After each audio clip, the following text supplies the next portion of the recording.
And we are back, Jersey Boys Sports Talk.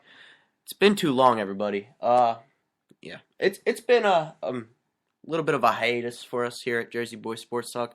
We're real sorry about that. Couple conflicts going on.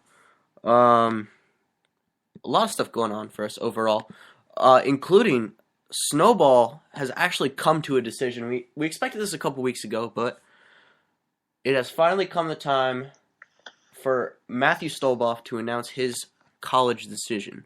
But before we get to that, it actually is snowing pretty hard here in New Jersey. Yes, it is. CB lost power, so he will not be able to join us tonight, unfortunately. One day, right? One day he can do it. Eventually, CB will be on our broadcast. He also mentioned that since CB's the manager for his school's girls basketball team, apparently they have not lost a playoff game yet. So he's still on that. Hopefully he will be back soon. But in the meantime, we are back. That's really all that matters. Phone number, in case you forgot, 862-400-6461. Like us on Facebook at Jersey Boys Sports Talk with Nick Bogata, CB Garrett, and Matt Stolboff. And our Twitter is at JB Sports Talk. I hope you didn't forget about us. And before we get to Snowball's decision, I have an announcement of my own. It's slightly lamer than Matt's, so I'll kind of go first. Now, in case you missed my Twitter rant the other day, yeah, it's going to be tough for me to get through this because it's that emotional. But I have spent. Take your time. What was that? Take your time. Yeah, it's really rough because, okay, I grew up a Seattle SuperSonics fan, as many of you know. Now, just remember, the Sonics left when Nick was in, 5th grade, so... Well, 2008, it was when I was 4th 10 grade. I was 10 years old, so I was in the 5th grade. So Nick really cheered for the team for, 2 years, 3 years. No, that's not... Okay. I started watching with Ray Allen and Rashard Lewis, so I was probably 2nd grade, 3rd grade.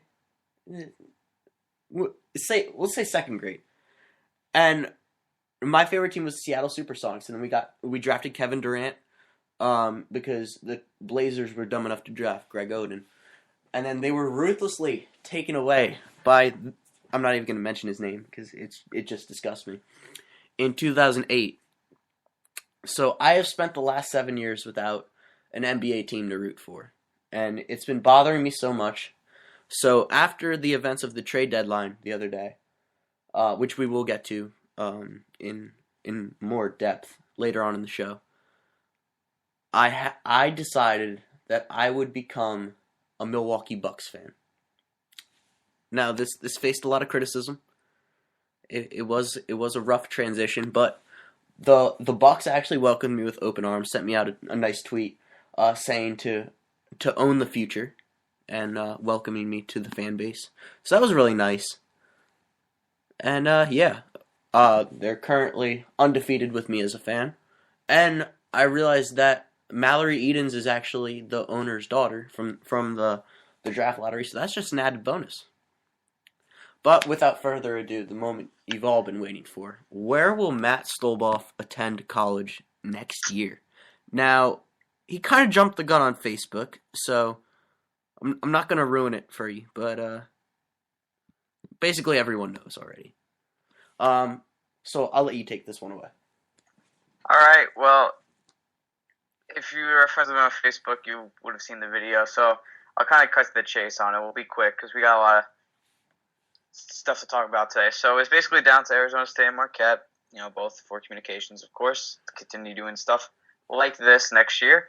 And my decision was Arizona State. So next year I'm going to be a Sun Devil, 2,000 miles away. Going to feel a little weird at first, but hopefully I adjust. And yeah, I'm excited and ready to have some fun. Yeah, Snowball's going to Arizona. I'm going to be stuck here shoveling snow. So that's going to be great. I don't know how you're gonna feel without all those snow days. It's gonna be rough. I know. I'm gonna miss snow days, man. It's Even gonna though be rough. Schools, colleges around here know, the snow does happen, so they heat up their walkways and stuff, so they make sure they don't have snow days.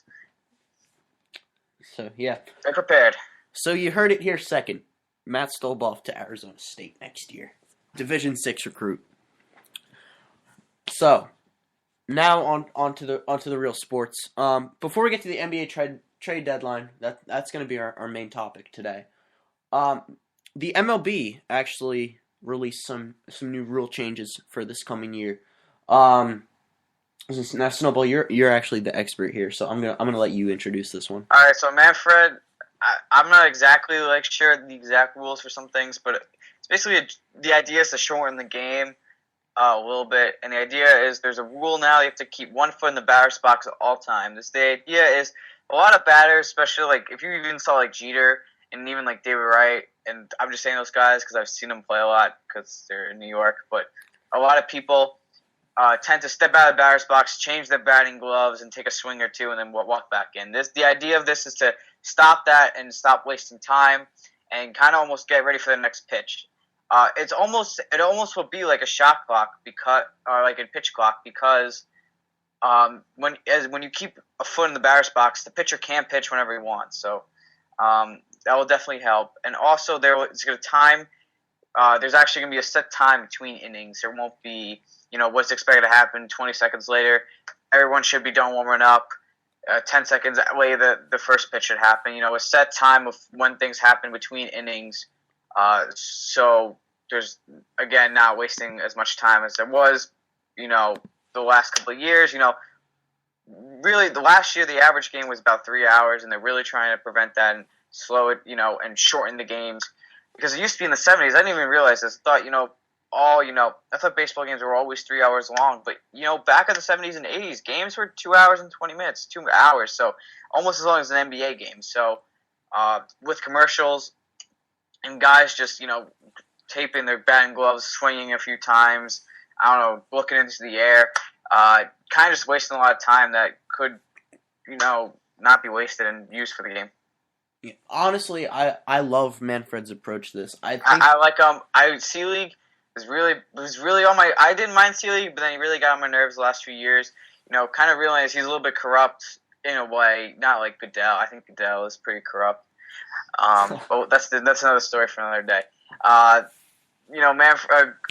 C-League, with the steroid, how he handled the steroid era, and just the way he handled things in the MLB was kind of pretty poorly compared to other commissioners. So I hope Manfred, I'm excited for him, is going to do a lot better. It's kind of like this, David Stern, I wasn't the biggest fan of at the end of his career, end of his tenure either. And Alan Silver, having to deal with Donald Sterling, stepped in and did very well. So hopefully Manfred is a good commissioner, and I'm excited to see what he does and see if he can shorten the game even more or have rules that can do that. And also the thing is, starting in May, if you break these rules, like if you step out of the batter's box, you will be fined $500. So obviously it's not a lot for an athlete, but at least something, and we'll see how this goes throughout the year. Yeah, baseball desperately needed a younger guy in charge. Manfred's only 55. I have no idea how old Bud Selig is, but just to put it in perspective, Bud Selig has never sent an email in his life. So we needed a guy like this because you're losing the younger audience with baseball. I know myself personally, I cannot bring myself to watch an entire baseball game if I'm not there. If I'm at the stadium, that's one thing. But if I'm sitting at home, I cannot watch a whole baseball game. I'll probably save it. I can't either. It's tough too. I can watch 3 or 4 innings, but there's eventually a moment you're like, all right, got to get off the chair.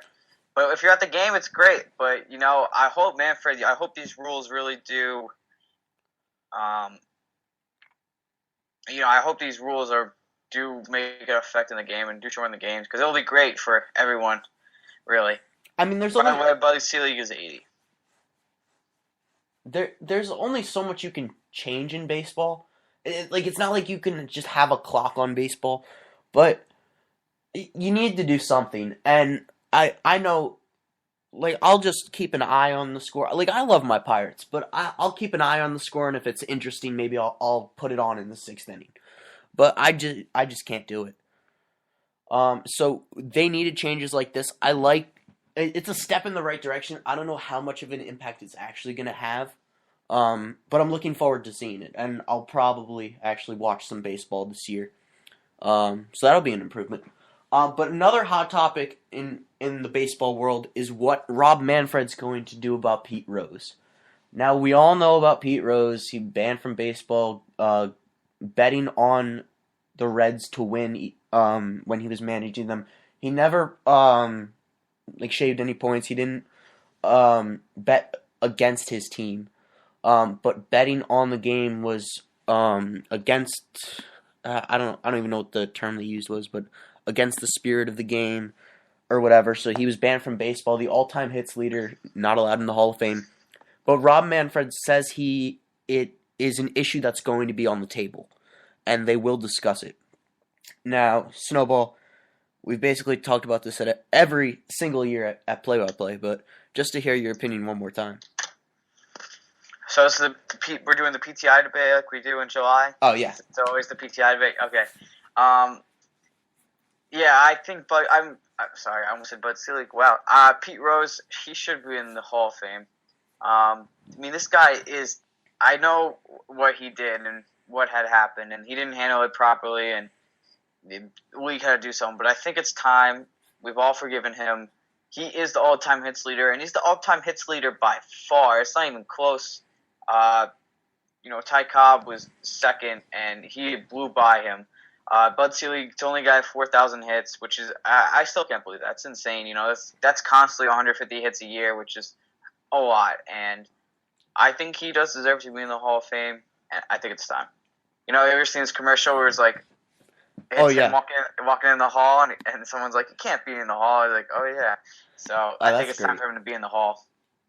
Yeah, I absolutely agree. I understand what he did was wrong, but I think this is a baseball issue. If this was football, I don't think it would be that big of a deal. I think baseball is just so honor driven and respect the game, that kind of stuff. That Ray Lewis got in trouble for the deer antler spray. He's still going to end up in the Hall of Fame. Whereas, Mark McGwire and A-Rod probably aren't going to get voted in. Barry Bonds. I wouldn't. I think A-Rod still has a shot. Actually, if I was a voter, I would vote for A-Rod. Still, it's just tough for me. But I agree with you. I think Pete Rose should be in the Hall of Fame. And he admits he had mistakes, but it's like baseball. They cannot ever admit they're wrong. We saw with the Black Sox from 1919. Even though, however many times Shoeless Joe Jackson has been proven innocent, baseball will not. Will never put him in there. They will never put him in the Hall of Fame. Maybe Rob Manfred will. 400. So. But they will not extend an olive branch to his family. I believe one of his descendants is actually in the minor leagues. Shoeless Joe Jackson. Oh yeah, no, I think you're right. I think I heard about that. So I don't know if Rob Manfred will do anything about it, but I think I'll worry about Pete Rose first before he goes. Definitely 1900s. But I'm just saying, this kind of thing wouldn't happen in the NBA or the NFL. This is a baseball issue. It's just the way they are. It's tradition. It characterizes Bud Selig perfectly. He does things by the book and never strays from that. Except when steroids come along. Then he tries to hide it, and then when people find out, he breaks hell. Exactly. Goes and does whatever. So yeah, hopefully Rob Manfred will do something about it. He's been commissioner for how long? A month? Not even. And end of January, yeah, so 3 weeks, 2 weeks. Yeah, and he's already making a splash. I absolutely love what he's doing there. But now let's go to the Splash Bros. Oh yeah, perfect transition there. Because now we move on to the NBA trade deadline. Again, one of the turning points in my decision to become a Milwaukee Bucks fan. And I don't know about you, I was on the bus to a basketball game as all this was going down, and it was just my Twitter just blew up. I was driving home and I was listening to Joe and Evan on the Fan, WFAN, and they were just renouncing all the trades. And I really remember them talking. Reggie